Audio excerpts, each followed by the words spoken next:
Thank you, Anton, for inviting me. Thank you, Boris, for inviting me. It's really been a pleasure to spend the last couple of days here and thinking about these ideas. And my talk actually doesn't have a title. I needed to have a title, so I was like, oh, what's the title? Forget Fedorov. Okay, fine. But I encountered Fedorov and Cosmism first when I was working on a project called The Last Pictures. And it was a project where I had done a lot of work around satellites and thinking about space and this kind of thing. And one of the things I realized was that certain kinds of satellites, especially communication satellites, when you put them in orbit, they're actually so far away from Earth that when they power down, they just kind of keep going around the Earth forever and ever and ever, literally. And so I started imagining this future planet where the humans were all gone, but there was a ring of dead spaceships from an ancient alien civilization that had become a permanent part of this planet, right? And so I was trying to think through an artwork that would go, how would you turn one of these future monuments to the ruins of modernity in space? How could you make a kind of aesthetic / ethical gesture out of that? And so I was thinking a lot about spaceflight and a lot of the mythology around spaceflight. And in the US context, the mythology of spaceflight is the mythology of the frontier, right? What do? You go on the moon, you plant a flag, you do some mining on an asteroid, right? It's Nevada all over again. And I was trying to think about space in a really different way than that. And so and that's how I encountered Cosmism, where the relationship to outer space is much more complicated because space is a place where the particles of your ancestors exist. So you have to fly to space and collect the particles of your ancestors to bring them back to Earth so that you can resurrect them. And then once you've resurrected everybody, you have to have places for people to live. And so you have to have space flights so they can live on other planets and things like that. This was a very un-American way of thinking about space. And it ended up being very helpful to me. And so I want to talk a little bit about some ideas from Fedorov that I think are maybe helpful, maybe not helpful. This is going to be a very basic overview. I'm going to repeat a lot of things that everybody has been saying for the last couple of days. And, I just know there's some new faces in here and stuff like that. So I'm going to make it a very general introduction. The other caveat that I have to say is I'm not an academic. I'm not a historian. I'm not somebody who gets, I don't do this for a living. I can read stuff and I can say, this is what I think about it. And that's what you're going to hear.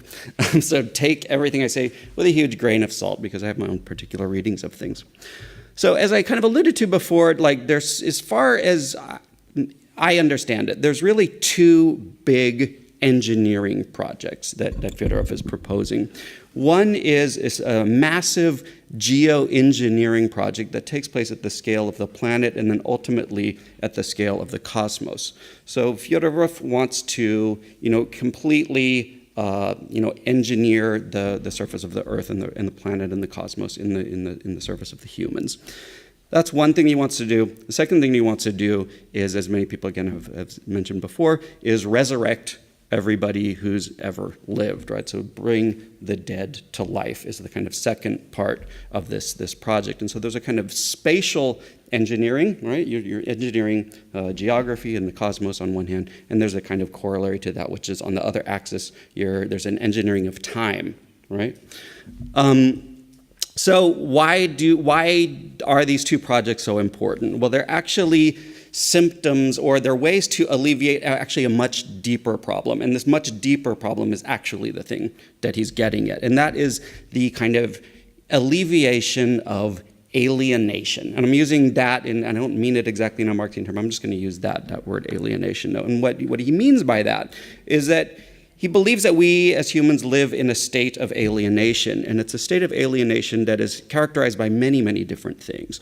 They're by unfriendliness and unbrotherliness from people to people, but also by things like dualisms, by mediations, by representations, ideas like the distinction between a subject and an object, between a mind and a body, between nature and culture, divisions of labor themselves within human societies, and even the distinction between life and death are all symptomatic and productive of this kind of alienation that characterizes human existence at the moment.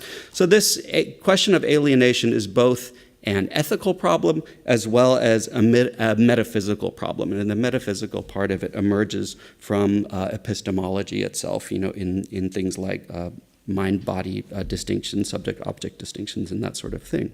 So part of the problem for him is the idea that we can speak about things as if we're not a part of them. We can talk about the world as if it were something out there that also we are not a part of. He wants to overcome that. And this is where these two projects come in, this geoengineering project and this Resurrecting the Dead project. These projects are meant to abolish that alienation and abolish that, again, on a kind of horizontal axis and a vertical axis. If you think about the vertical axis as being time and the horizontal axis as kind of being space.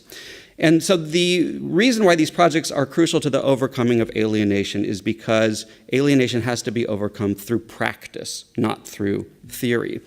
So on that spatial axis, on the geoengineering axis, what that practice means is that we have to adopt a kind of attitude that says basically that nature does not exist, or that there is no such thing as nature as being distinct from the humans. And if there's no nature, then there's only nature as produced by the humans. And so that being the case, the humans should not feel nostalgic or sentimental about nature at all. Nature should be guided, controlled, and it should be put in the service of overcoming this alienation. And through the practice of sculpting the world and through the the cosmos itself, we're going to find this practical solution to alienation, because we will no longer be able to think of ourselves as being distinct from the world and through the cosmos. And so that's how this geoengineering project becomes a solution to this one sense of this alienation. And you see kind of some echoes of this in stupid versions of like Anthropocene kind of theory, like the idea that humans basically kind of have their impact everywhere on Earth and we should kind of just get on with it. But the more radical idea I think that's in the Fedorov is this question of time, the idea that you can apply this geoengineering idea to temporality, that you can have it on this vertical axis as well. So he wants to not only to kind of collapse the distinction between nature and culture, he wants to collapse the distinction between the past, the present, and the future in this great project of temporal engineering. And this is where I think maybe we have something to learn from, to recapitulate some of the beautiful things that Arseny said.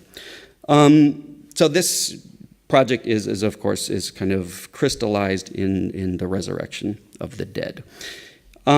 He says, death can be called real only when all means of restoring life, at least all those that exist in nature and have been discovered by the human race, have been tried and have failed. So what he means by that is that for Fedorov, the dead aren't actually dead. He has a much stranger take than that, which is that because we don't know whether or not we can resurrect the dead, we don't know whether the dead still have the possibility of life. And if we can raise the dead at some point in the future, then that means that death is not final. And if death isn't final, then the dead aren't actually dead. Right? So this idea of the dead not actually being dead is central to his kind of conception of history and his conception of time. And I think that this has huge implications for us, those of us who think about time as an arrow that goes from the past to the future.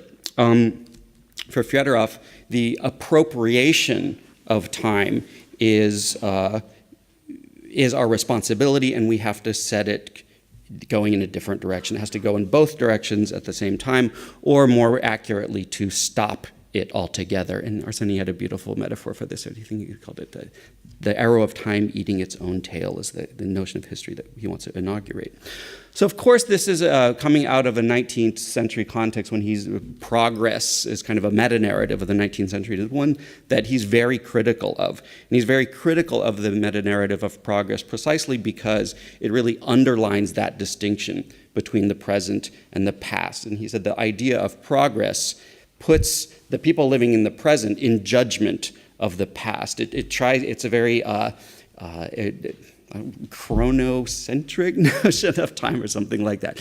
Basically, the idea of progress is it always puts you in a position where you're imagining yourselves as being superior to the people that came before you. And for him, that was a profoundly unhumanistic attitude to have.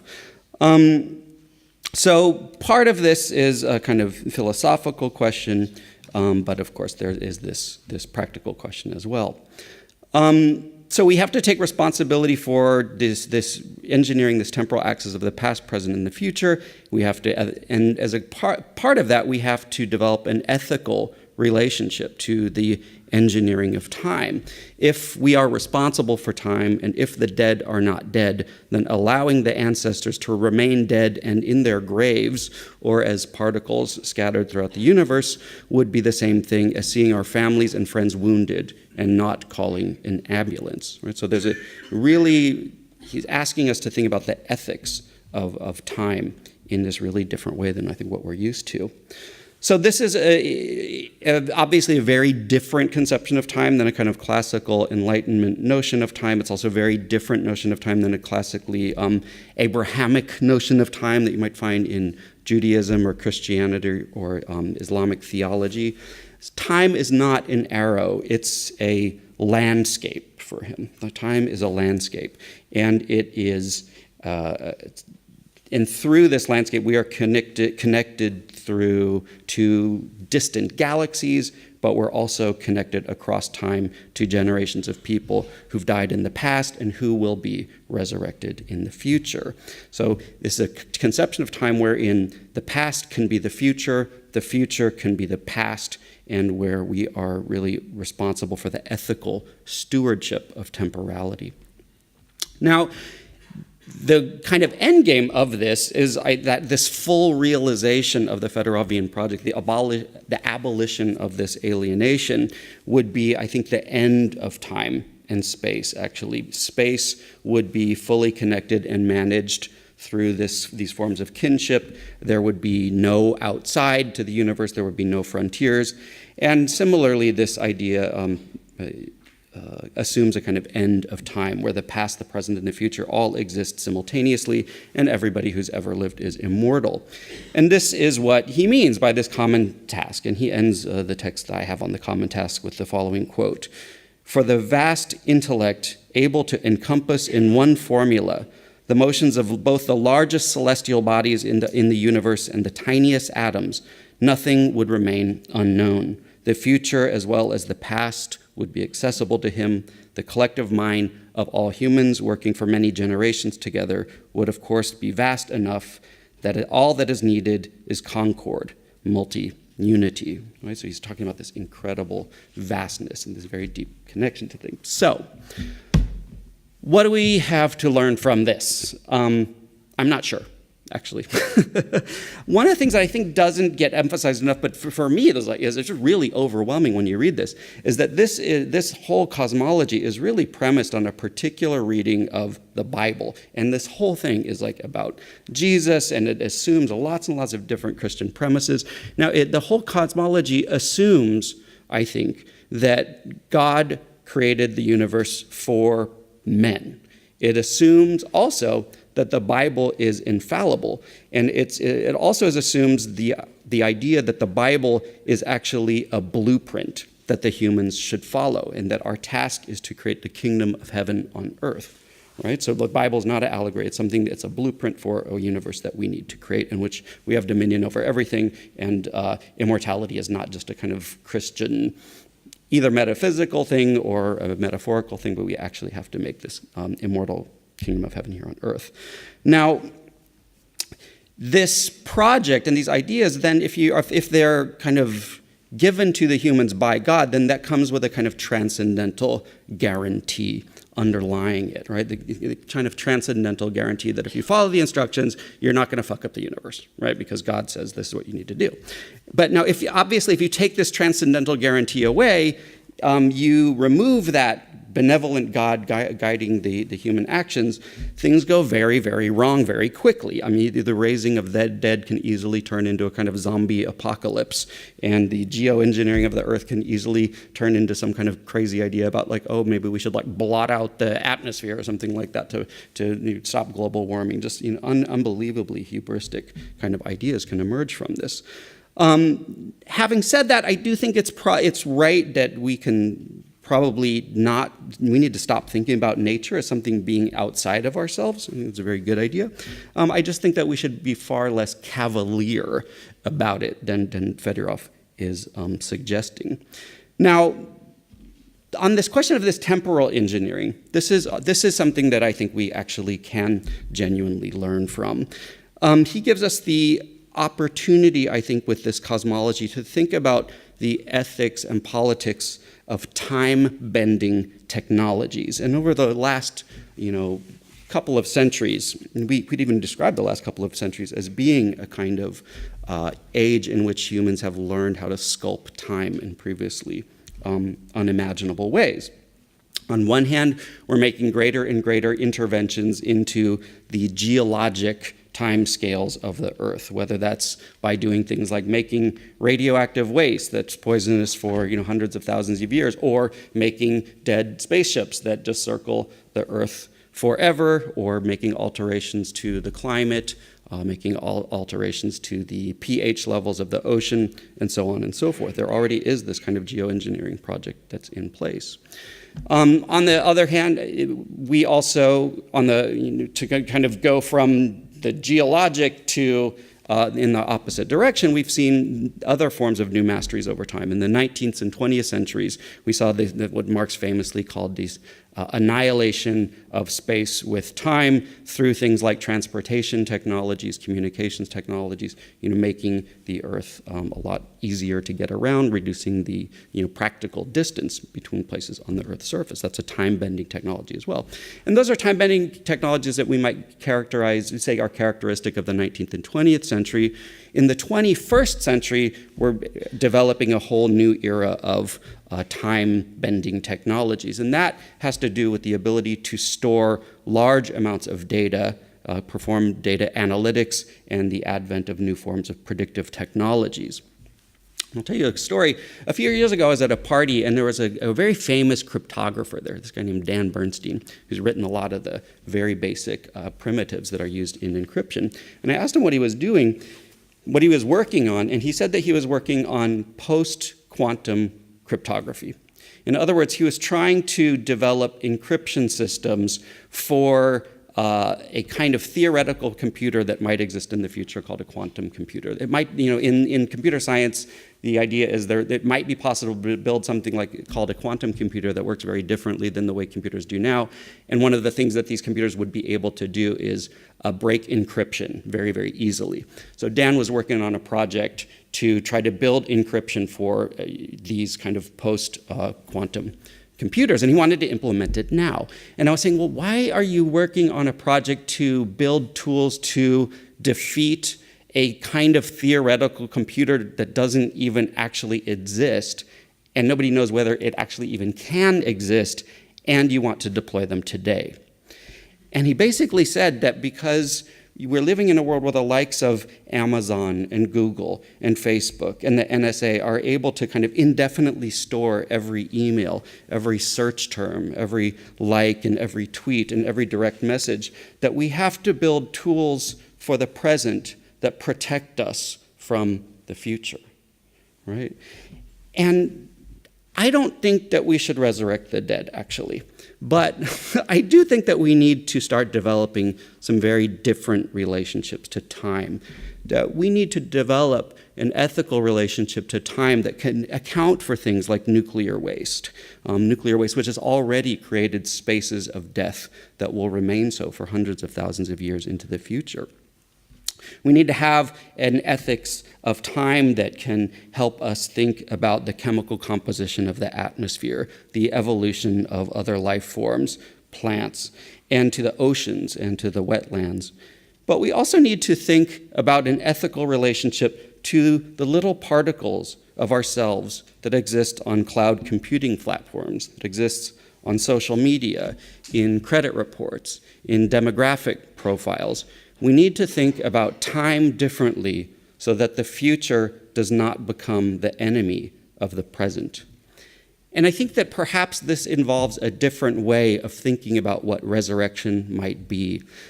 By developing a more ethical relationship to the environment and to technology, can we resurrect ourselves from the accumulated data about us that the future will weaponize against us? Should we perhaps paradoxically demand the right to a digital death at the touch of a button to wipe our metadata signatures clean? On the other hand, can we resurrect the people who have not been born yet, but whose lives were nevertheless ended prematurely due to environmental devastation, hunger, racism, inequality? And perhaps that by learning from Fedorov to think about time as a landscape, one that we shape in the same way that we shape the Earth's surface, we can develop a framework for thinking about some of our most urgent crises. So thank you guys so much for having me.